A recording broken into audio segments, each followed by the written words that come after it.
The throne wasn't taken in battle. It was simply left unattended. The end didn't start with a scream. It started with a sigh of relief. And in our time, power moves the same way. The smoke of the Red Vandals' fire had barely cleared when the Blue Empire finally looked at its walls. For decades, they were believed to be eternal, fortified by the Law of 14. But the axes of the North had proven otherwise. The Empire was no longer a fortress. It was a museum of past glories.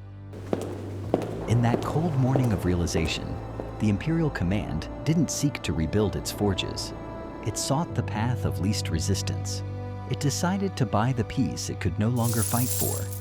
Handing over the gold meant for the future to hire a strength it no longer possessed. They summoned the neutral blade. To the world, he was just a mercenary, a master of the forge who served everyone, yet belonged to no house. But history knew him by another name, the Wealthy Watcher. In the old tongue, they called him Audawakers, the one who stays awake. While the Empire dreamt of dividends and market stability, the Watcher was measuring the thickness of the strike. He accepted the gold and the blueprints, but his loyalty was never part of the contract.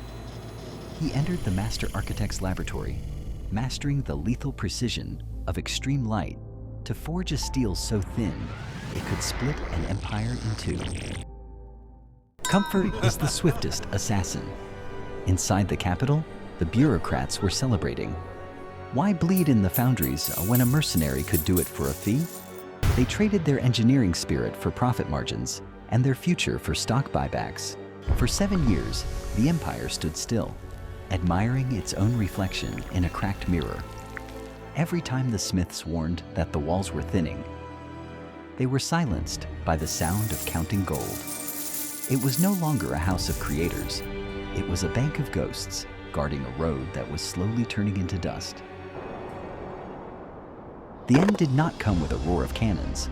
It was an eviction.